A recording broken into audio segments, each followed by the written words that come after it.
Hi everyone, this is Floor. Today we will be discussing what is slope. So ano nga ba yung slope? So to represent slope, we use small letter M. So slope, it is the measure of the steepness of the line. So in other words, pag sinabi natin stiffness, yung inclination, yung slant, yung pagiging slant ng ating line. For example, meron tayong graph. Okay, so itong line na to, ang slope niya is 1/2. Ang slope naman ng line na ito is 3/4 or 3/4. Ang slope nito is 1.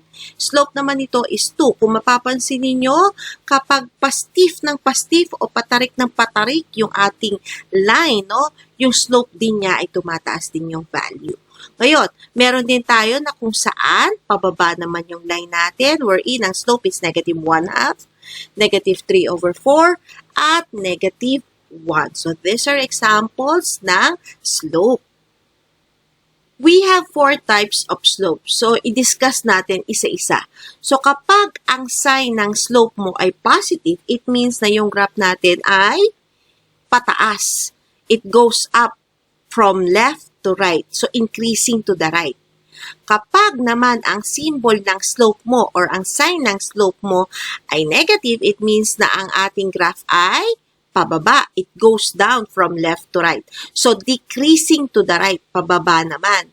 Kapag naman 0 ang slope natin, ang line natin ay horizontal line. Bakit?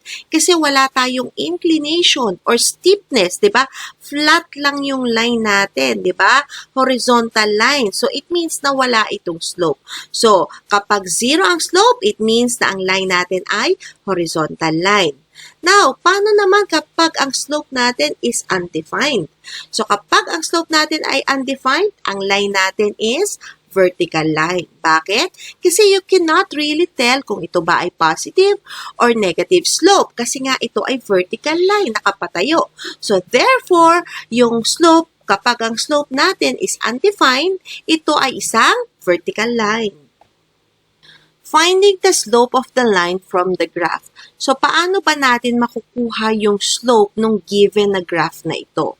So, yung unang technique na gagamitin natin is we're gonna use yung rise over run formula. Wherein yung slope, we represent it by small letter m. Okay. So, yung slope natin is equal to rise over run. So, yung rise, yung nasa numerator, yung run ay nasa denominator. So, kapag yung numerator natin, kapag ang sign ay positive, it means na mag-move ka upward. Kapag ito naman ay negative, ito naman ay mag-move ka downward. So, kapag run naman, ito ay mag-move ka always to the right. Okay? Para mas lalo ninyong maintindihan, okay, let's have an example based dito sa graph na ito. Step number 1, you're gonna choose 2 points from the graph. So, pili ka lang ng any 2 points sa graph. Ayun. And then, okay, we're gonna use yung rise over run. So, from left to right, determine the rise by counting the number of units. Kung ikaw ba'y mag-move upward or downward, then run by counting how many units to the right. So, ganito lang yan. Hanapin natin yung rise over run. So, from left to right. So, yung point sa left, then yung point sa right. So, mag-start tayo doon. So, para ka makapunta from left to right, tingnan mo muna yung rise. So, yung rise natin, yung numerator. Para ka makapunta doon sa ating second point, anong gagawin mo? Ikaw ba ay mag-move upward or mag-move ka ng downward? So, di ba mag-move ka upward para makapunta ka doon sa second point, right? So, therefore, bilang ka. So, we have here 1, 2, 3. So, it means na yung rise natin ay upward. So, therefore, ang sign natin is positive. So, positive 3 means you move 3 units upward. And then, from that point, no, kung saan ka huminto, no, bibilangin mo naman yung sa denominator, yung run. Ilang units ka naman mag-move to the right. So, para makapunta ka sa second point. So, ilan? Bilangin natin. We have 1, 2. So, dalawa. So, it means na yung run natin ay 2.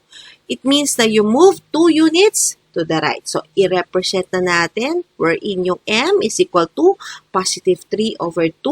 Therefore, ang slope natin is 3/2. Now, can you describe ano ba yung itsura ng ating graph? So dahil ang slope natin ay positive, it means na ang ating graph ay increasing to the right.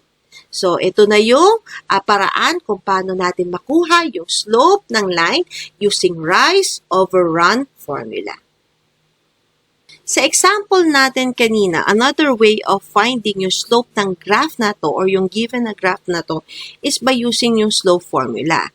So again, ano ba yung slope formula ito? So we use m is equal to y sub 2 minus y sub 1 all over x sub 2 minus x sub 1. So we're gonna use this formula to get yung slope natin. Now, paano? So ganito lang yan. First step, we're gonna choose 2 points from the graph. So, pili tayo ng dalawang points. So, ayun, we have here 1 and 1, 3 and 4. So, 1, 1, this would be our first point. Yung second point naman natin, 3, 4. And then, label natin yung bawat isang point. So, yung first point natin, this would be our x sub 1, y sub 1.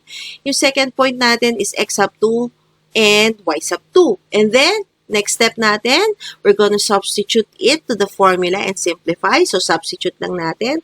M is equal to y sub 2 minus y sub 1 all over x sub 2 minus x sub 1. So, ano ba yung y sub 2 natin is 4 minus yung y sub 1, that is 1. And then, all over, x sub 2 natin is 3. Yung x sub 1 natin is 1. So, subtract lang natin. We have here positive 3 over 2. Now, i-check nga natin yung graph natin kung ito ba ay yung numerator natin ay positive 3. Ibig sabihin, mag-move ka 3 units upward. Tingnan nga natin. So, we have 1, 2, 3. And then, yung sa denominator natin, 2 units to the right, 1, 2. So, therefore, yung slope natin is 3 over 2. So, pareho lang nung sagot natin doon sa number 1, sa una kanina. So, i-describe nga natin yung graph natin. So, dahil positive ang slope natin, therefore, yung graph is increasing to the right. So, we have 2 ways of finding yung slope. Una is by using rise over run formula, and yung pangalawa naman is using slope formula wherein na ang given natin ay 2 points. How to find the slope and y-intercept from an equation. So, paano ba natin makukuha yung slope at y-intercept kapag wala tayong graph na given? So, hahanapin lang natin dun mismo sa equation. So, paano ba natin mahanap yung slope at y-intercept ng naka-standard form? So, paano ba? Madali lang. We're gonna use this formula. To get yung slope, we're gonna use m is equal to negative a over b. Tapos kapag y-intercept naman, wherein yung b is equal to c over b. So, gagamitin natin itong formulang to get yung kanilang slope at y-intercept. So, first thing you have to do, no? For example, you were given 2x plus 3y is equal to 6. Identify muna natin kung ano yung coefficient na a, b, at c. So, dito ang a natin is 2, ang b natin is 3, ang c natin ay 6. So, substitute lang natin doon sa formula. M is equal to negative a over b. So, negative, ang yung a, that is 2, negative 2, and then yung b is 3. So, therefore, yung slope natin would be negative 2 over 3. And then, yung b naman natin, substitute natin yung c na 6, and then yung b na 3. So, 6 divided by 3, that is 2. So, dito, ang slope natin is negative 2/3 at yung y-intercept naman natin, that is 2. Now, paano naman ma'am kapag ang given na equation ay naka-slope-intercept form na? So, mas madali lang natin mahanap ang slope at y-intercept nito kasi nandun na mismo sa formula o nandun na mismo sa given. So, for example, you were given y is equal to 2x minus 1. So, take note, yung slope natin, yung kasama ng variable x natin. So, kung ano yung katabi ng variable x natin na number, that would be our slope. So, dito, ang slope natin is positive 2. And then, yung y-intercept naman natin, yung constant. Take note, isasama mo yung sign, ha?